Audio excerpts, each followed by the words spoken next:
All right, welcome to another Small Business Pivots. Today we have another special guest from around the world, and as I say week to week, nobody can say their name or their business like the business owner. So introduce yourself, where you're from, and how we're going to help our listeners today.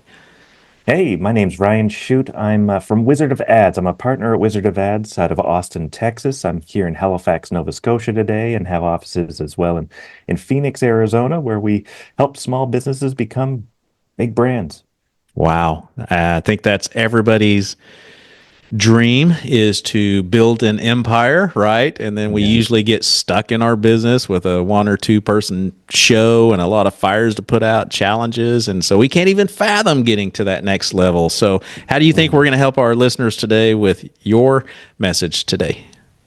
Well, if we do things right, I think we'll resonate a message about how brand and culture are effectively the same thing, and about the coping mechanisms that leaders need to have to reduce friction in their business, to get out of their own way, to be tall enough to ride the next ride. Wow. Wow. All right, everybody, buckle up. We're going to introduce the show and we'll be right back. Welcome to Small Business Pivots, a podcast produced for small business owners. I'm your host, Michael Morrison, founder and CEO of Boss, where we make business ownership simplified for success. Our business is helping yours grow.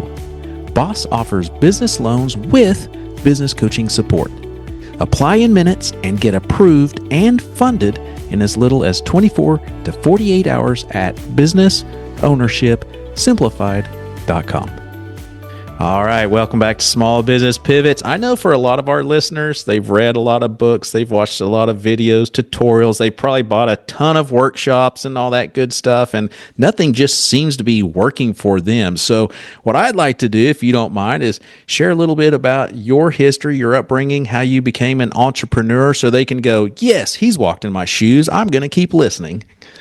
You got it. Yeah, listen, I'm blessed to run an eight-figure marketing agency today, a creative agency that helps strategically build companies from very, very small, under $1 million, up to we have clients that are in excess of $1 billion.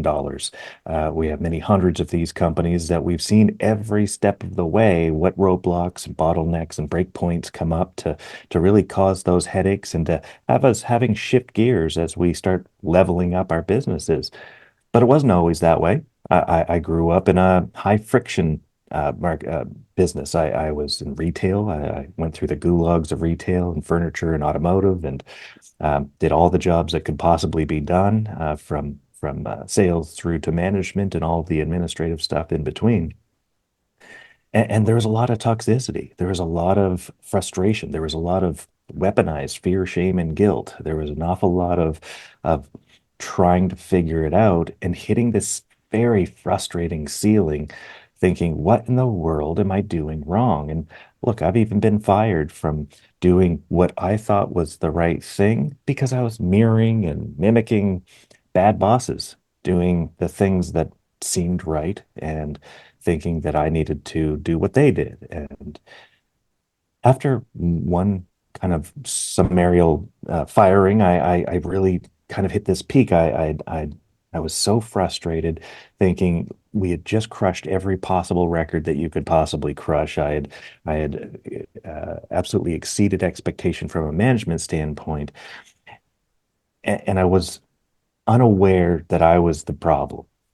And it wasn't until really 2015 when that dramatically changed for me at the age of 40 years old. So don't feel like it's too late. It's not. The reality of it is that I was living a transactional survival mode life. And what I needed to recognize and what I was helped to recognize is that there's this whole other universe that's not just aspirational, sitting above us, that allows us to live a life of esteem, live a life of giving back and abundance, a growth opportunity, an abundance opportunity. And it comes from a few really kind of core concepts that I've learned over the last 10 years or so. And that's been a big deal for me as I've learned to evolve and become a better leader, a better strategist, and a better servant to those people who I'm helping today in not just growing their businesses through advertising, but growing themselves to allow them to get out of the way, to allow them to grow their businesses. The biggest problems we have is that we hit that ceiling. We grow to the length of our shadow, and we're just not big enough to ride that next ride. Wow, that's important stuff. I can relate to that because my first business coach I had, I wasn't seeing the results I wanted from the coaching itself. Mhm. And he said, "Until you change, nothing around you will change." Yeah, And I was like, "Whoa, whoa, whoa, whoa, whoa! I'm paying you for this. What are you right. talking about?" And Yeah, he was absolutely right. Until I changed, nothing around me changed, and so that's pretty powerful stuff. So, how did yeah. you go about motivating yourself to make those changes? How did you find out what you needed to change? And then how did you hold yourself accountable? Well, Michael, it started with this class at the Wizard Academy that Roy H. Williams was teaching at the time. He now has teachers that are teaching that in Austin, Texas, called The Magical World. And it was this whole notion around how to advertise your business in a way that isn't about sales and promotions and offers and gimmicks. And we just went through that class and I was completely transformed, predominantly for one big thing that one of the partners, Ray Sagrin, had come up with called the story, the culture, and the experience. And what it had me go down was this crazy rabbit hole over the next 10 years about figuring out what in the world does that mean and how could we actually apply that back to growing our business. And growing our business is very often, like you said, getting out of the way of our business. And it all starts not with the external leadership that we think we are, but the internal leadership that we need to reconcile before we can become the leaders that we want to be. So think about it this way. You started your business with all these great intentions, right? And we all know that good intentions are line the path to hell if we don't actually treat it in the ways that need to be treated. And what I learned that meant was we have these great intentions, but we only get what we tolerate from ourselves, from our people around us who are representing us, and from what we expect our brand to be it a personal brand that we're growing or a business brand that we're trying to make bigger than ourselves. And ultimately, it comes down to whether or not we want to stand for something or if we want to conveniently pivot through our beliefs along the way. And we'll get into that more in a little bit. What I came to discover was that the brand is your culture. The brand that you're trying to put out into the universe is what you stand for and what you stand against, what you tolerate and what you disallow. And when we realize that that brand is what you stand for, it becomes your culture in your business with yourself and or your staff, those people, including yourself, are the people who are going to deliver the buying experience. And the buying experience and the employee experience are the two things that feed the advertising of the brand, that represent the brand, that tell the customer whether or not they want to shop from you, and the employees whether or not they want to work from you. And until we have that right, until we have reconciled that in our heart and stood for something, we're not going to grow our businesses beyond the superficial. Now, different markets, different scenarios, different opportunities will all come to a different head. But at the end of the day, there is a ceiling that you will hit every single time. Hmm. We've had a guest on before that said you'll never have a business bigger than you think you will. Yes, and I agree with that. And I also agree that you can change how big you think you can grow, right? I used to think that $10 million was a huge deal from small town Nova Scotia where I grew up. And today I'm upset if I'm not doing $10 million and I'm aiming for a billion. So ultimately, when we start to look at the perspective and scope here, there is huge opportunity, um, but we have to also make it real. One of the things I learned in Tribal Leadership, the book called Tribal Leadership, one of the cornerstone books for Zappos, is that you have to meet people where they're at. And for me to throw out a casual number like $1 billion is insanity to an incredible amount of people. because it is insanity. But when you start to wrap around how I plan to get there and all of the things that can be done based off of 10 years of experience specifically in this category to do this, a billion's actually undershooting it a fair amount. But I can't meet people who are under $1 million at a billion. I need to meet them under $1 million together and bring them by their hand slowly up through, showing them the way, showing them where the pitfalls are and the roadblocks and the blind spots so that we can stay on the path that they want to be on because my path is not theirs. Right. There's no expectation that a person should be chasing $1 billion. I'm blessed to be surrounded by very wealthy people and other groups and motivators that are looking to do this thing with me, and that's why it's achievable. Those things will too come for other people who desire that, but more importantly, do what's right for you. What is your definition of success? Your definition, not just in external functions, but in the internal things. What are the true definitions? And then let's grow that. Yeah, that's well said. What would you say are some of those early stage self discoveries so that a business owner can say, "Yeah, I need to look here and here," and for those not watching, I'm pointing like at my heart and my head and my mind. Yeah. And but what are some of those early stages? Because a lot of business owners can't even fathom focusing on one more thing because they're working in their business 12, Mm. 14 hours a day. Well, this is a very philosophical conversation, Michael, but that philosophical conversation distills down through biology to psychology to exactly what the business owners hope to achieve. Ideally, by the end of this podcast, we'll have given them some coping mechanisms. The human brain is designed to cope, right? We filter out all kinds of information. There's this bouncer over here on the left side of the brain called Broca. And that bouncer is eliminating any of the boring, expected, predictable things. They don't need to know the thing they know already again. So they're going to keep that out of the brain and only allow new information in.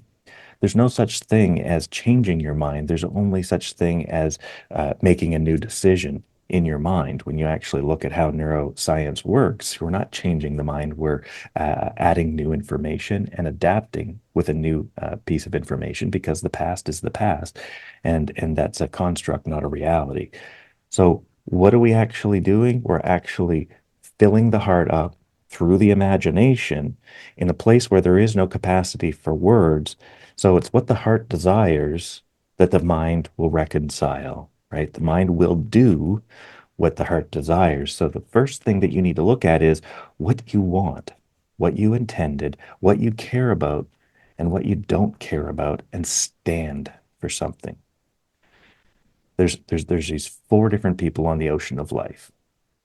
There's the drifters, the drowners, there's the surfers, and there's the navigators. Now, drifters are just bobbing around, hoping for life to happen to them, waiting for the thing to come about. It's like Field of Dreams. They've hoped for something.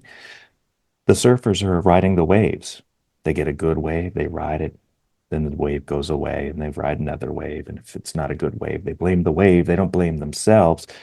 Then, of course, there's the drowners. The drowners are the ones who are professional drowners. We're not talking about the occasional drowning that we've all had financially, spiritually, mentally, chemically, from time to time. I'm talking about the people who always have a problem for every solution. These are the people who are going to suffer no matter what. They will see to it. And then there's the people that are listening to this podcast, and those are the navigators. Now, what navigators know best and more than anyone else is that the North Star is the only star in the sky that does not move. That with that star, we can navigate. Now, the North Star doesn't move, and that's no different than the things we stand for not moving. We will not budge from the things that we stand for most and the things we stand against. Now, while the other stars are a wonderful sight to see and somewhat distracting with the constellations and the meteorites and all the other fun things that go along, they don't take you anywhere, but they are scenery along the way. And when we have leaders who are leading now because they can navigate, that's when you can get followers. People want to follow people who are going somewhere. No one's going to follow you if you don't stand for anything. So the very first thing that you want to do is define what you stand for. And that comes down to a really strange and sometimes hard conversation to have around beliefs and values. Because people can believe two completely opposite things. Niels Bohr, Nobel Prize winning physicist, said the opposite of a profound truth is very often an equally profound truth.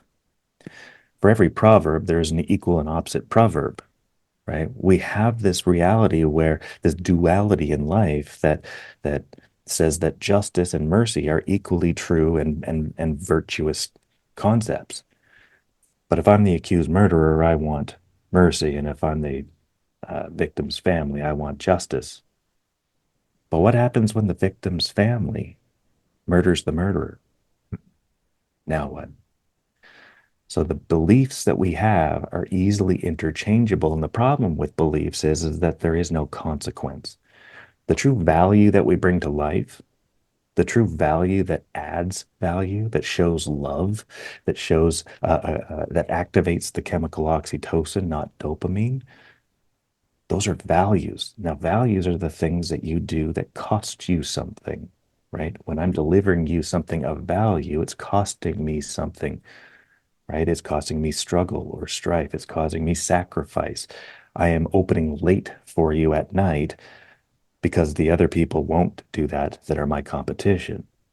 I offer my spouse value that other people don't offer: peace, comfort, happiness, right? I do the same thing for my children in my church and everyone else that's in my different communities, including work, whether I'm an employee or an owner. And at the end of the day, when I start to define those values clearly of what I stand for, what I stand against, and what punishment I will accept when I don't live up to my value, now I'm worth something. Now I'm worth something. Not just to the world around me, but to myself. So defining this is the very first step in people who are opening businesses and going, what the heck? Why am I not any better than anyone else? Well, are you doing something different than anyone else? Or are you just blending into the fabric of the universe, delivering that stuff at a level that demonstrates what you stand for and what you stand against does? Now, all of this is very philosophical. We take this down and we distill this complicated stuff into a very simple message in advertising. So at the end of the day, it is incredibly difficult and incredibly easy at the same time. As Da Vinci said, the greatest sophistication is simplicity. And that's what we're chasing here. And that is really hard to do. I respect the struggle that people are in right now, but that is the struggle that you need to start with, is defining what makes you valuable versus what makes you beneficial. That aligns with a lot of things that we coach and preach as well, because we often share with a business owner when they come to us and they're challenged and they're struggling. We often say the first thing we have to do is admit that the business we have today, we either allowed these things to happen or we created these things to happen. So you're kind of captain of the ship. So recognizing that internally, that I don't have a North Star, because we use that often as well. I mean, that's just so powerful. If you don't know where you want to go, how is anybody else going to know? And so we start with that, but I do have a question, because I've been asked this from many business owners and listeners. Okay, so I know what I want. I know what I stand for. It's not like weightlifting or running where I say, if I run 1 mile every day, I can eventually run 10, because that's kind of you see the results. In business, you've got the ebbs and flows of everything, employees and the economy and the marketing, the algorithms and things. So using your philosophy, how would one kind of think like, okay, if I do these certain things, I can. You're listening to Small Business Pivots. This podcast is produced by my company, Boss. Our business is helping yours grow. Boss offers business loans with business coaching support. Apply in minutes and get approved and funded in as little as 24 to 48 hours at businessownershipsimplified.com. If you're enjoying this podcast, don't forget to hit the subscribe button and share it as well. Now let's get back to our special guest.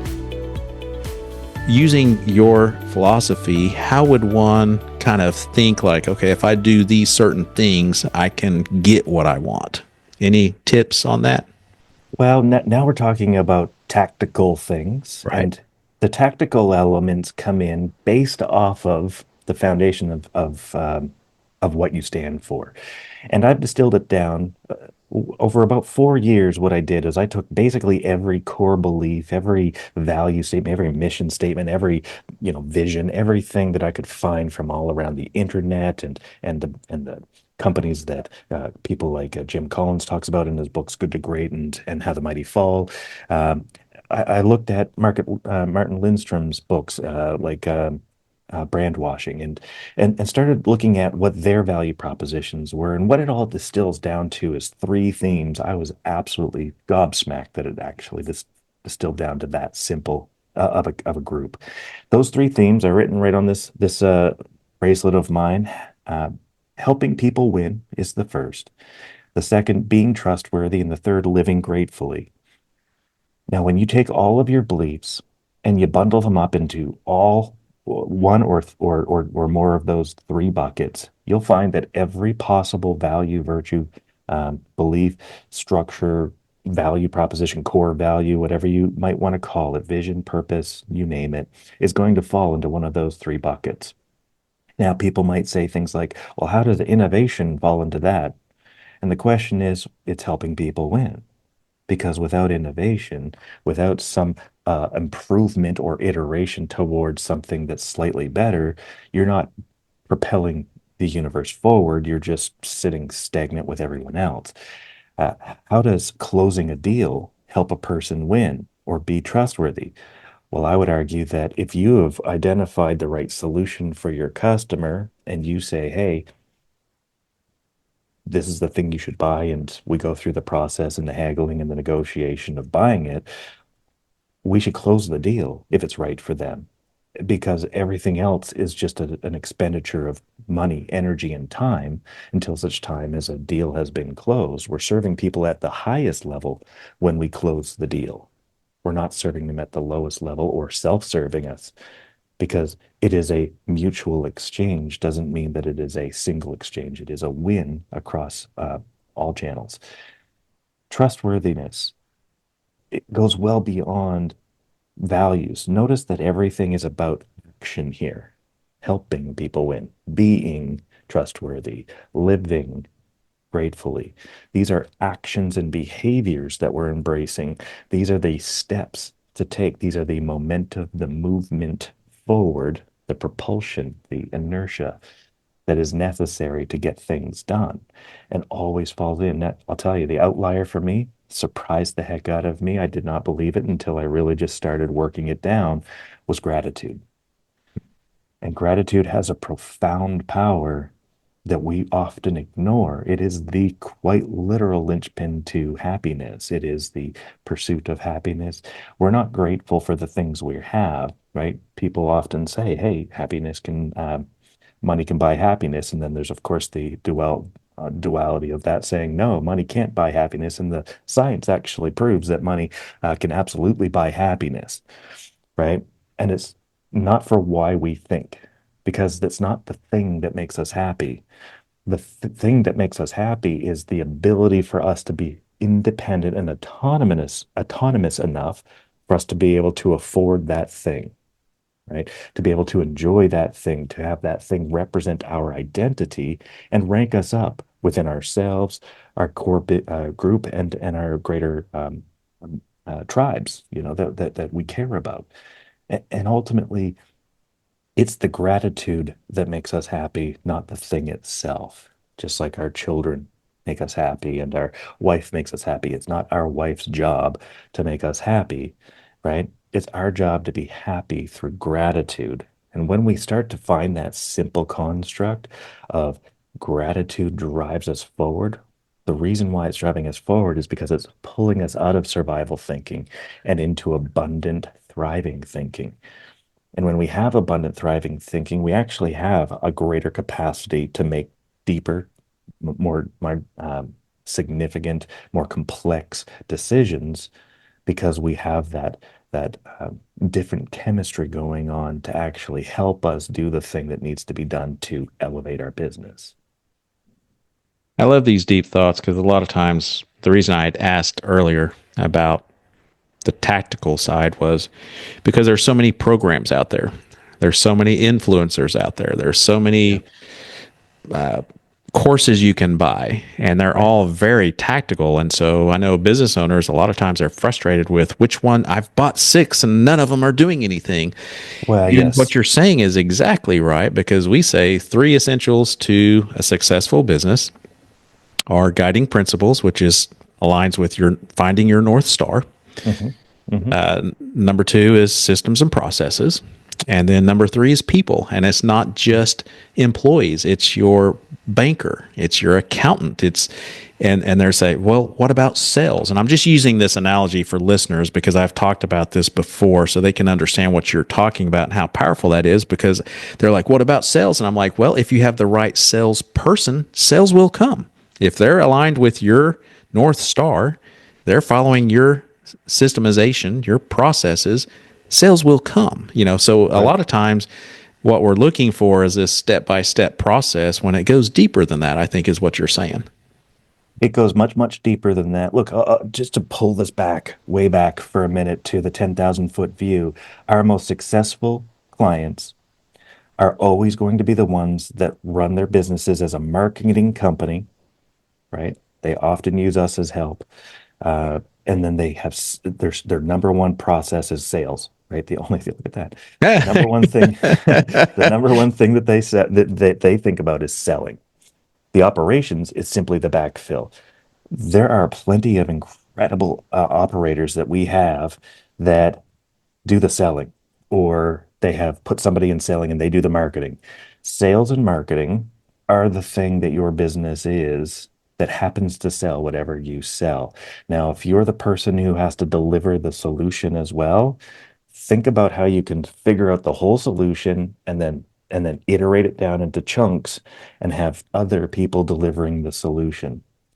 When you are the salesperson, you are going to make more stuff. Now, does that mean that all people should stay salespeople for the rest of their lives? No. Maybe you should be the person just delivering it, but look at ways that you can do one to many, one to create an environment where you can make it bigger than yourself. When you're under 1 million and you're trying to break through, that's hard, And if you add product to it and all this other thing that has cost associated with, that's pulling away from your leverage that you have to spend more in marketing. The companies that are most successful are marketing companies that sell and have operations backfill the promises that are made. And then it's about crafting to the promise. Ideally, you do that in a highly efficient way so that you can rinse and repeat that without diminishing 1 ounce of the solution that you're providing. And if anything, adding to it. So, what take us through the process of a client working with you? What is your ideal client, and how would that look for them? Yeah, look at the Wizard of Ads as a whole. We have 80 partners who all do different things. I'm a strategist. So in my world, what I'm looking at is figuring out who to put the right client with the right team. Uh, Sometimes I participate in building out the strategies, and sometimes I bring in strategists to do the thing for me. Depends on the situation because I'm not the expert of everything. That's ridiculous. Ultimately, what I focus in on is home services and professional services. I love service-based businesses, particularly the ugly ones, the ones that are really hard to sell for and to market for because they're not sexy. They're the opposite of sexy, like HVAC companies and plumbers and electricians and law firms and accounting firms. The things that are really boring and hard to advertise for is my sweet spot because I've cracked the code on how to really elevate those things in a way that makes people feel right about the thing they don't need right now until such time as they need the thing, right?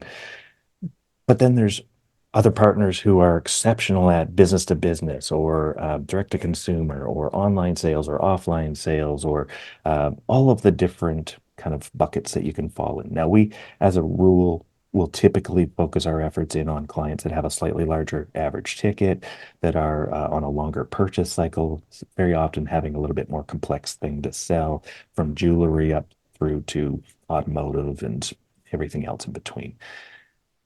Working with us is really about a three-step process. Have that conversation, find the fit of people, because fit is absolutely crucial here. That because we're going to be together a long time, be it me or somebody else, we're not doing this for a short term. You can't do a short term strategy without a long term play, right? This is everything that we're doing is doing it for at least 10 years. If you don't have a 10-year horizon on it, we're probably not the right window for you, because it's only going to start taking real meaningful effect in years 3, 4, and 5, once you've had time for the brain to connect the dots with the brand, with repetition and a really, really impactful message. So the first thing that we're going to do is find those right fits. Then we're going to get the strategy right. What the heck do you stand for? What do you stand against? How do you run your business? And what unleveraged assets do you have that we can use to our advantage? What assets are you leveraging, but maybe not in the most meaningful or significant of ways? There's always something. And then we come up with a holistic strategy that solves the problems for whatever channels you're going to buy. Now, sometimes we hire out the channels and sometimes we don't.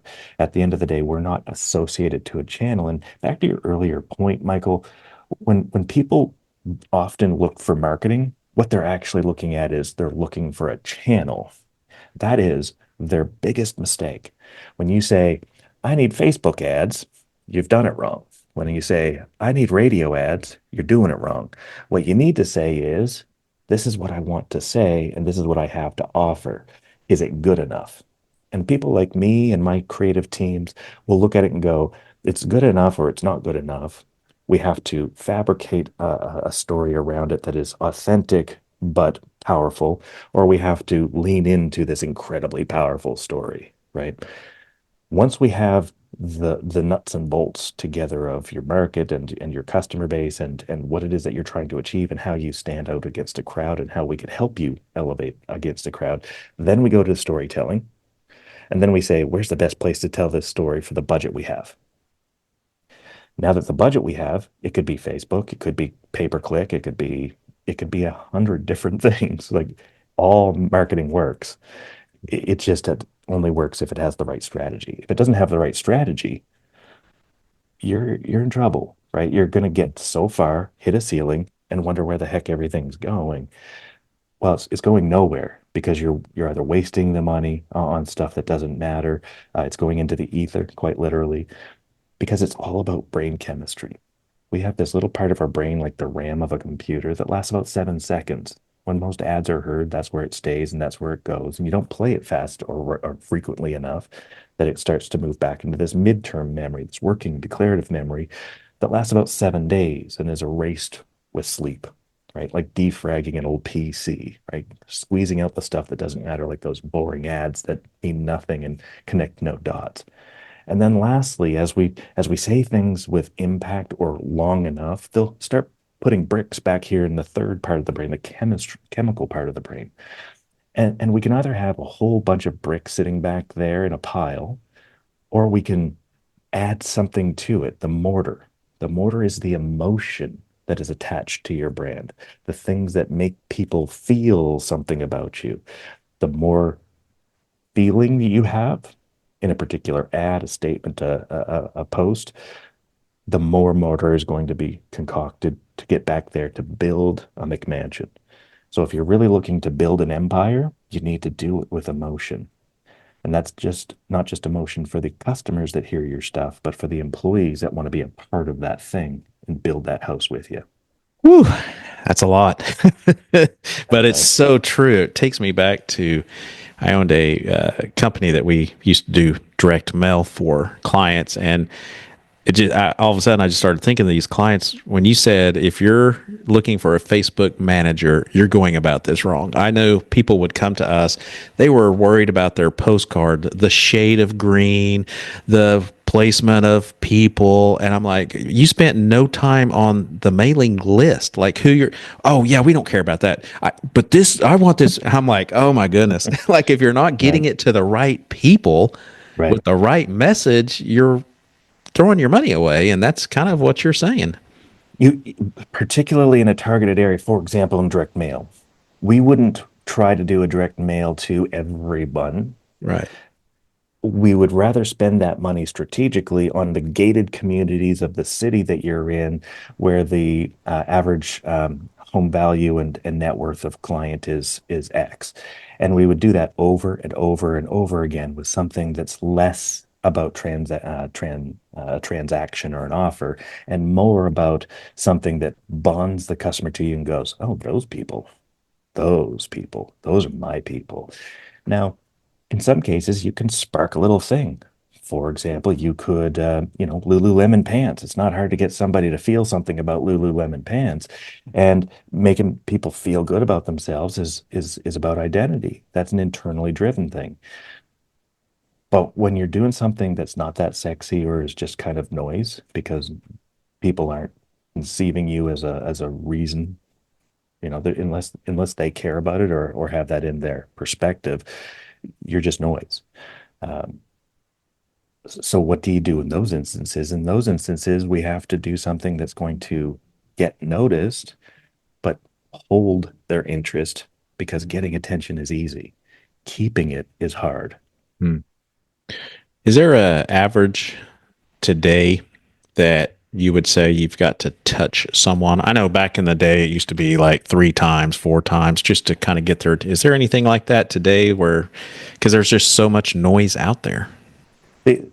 So the not well researched averages are 8 times before 66% of the population will recognize that you exist. Wow. Once they recognize that you exist, they have to care that you exist, right? And with enough durability in your campaign, you could get name recognition. Now, at Wizard of Ads, we have zero interest in having our clients have name recognition because that's just the minimum viable product, right? Right. Yeah. That's just like, okay, so I know you exist. Who cares? We want people to care. So the fundamental anchor difference here is emotion. Laugh, cry, or make them angry. It has to be one of those three things. This is based off of some science and Stanford University studying PTSD and the highest impact quotients of chemistry, of biology that says this is going to stick in the brain. Now, we obviously know how powerful it is when it comes to PTSD, but equally as much when we start looking at how we live in that space outside of hyper-violent extreme situations. It all comes from emotion. So to build a brand is to bond with the chemistry of the customer's brain. And we do that in a very, very significant amount of scientific ways.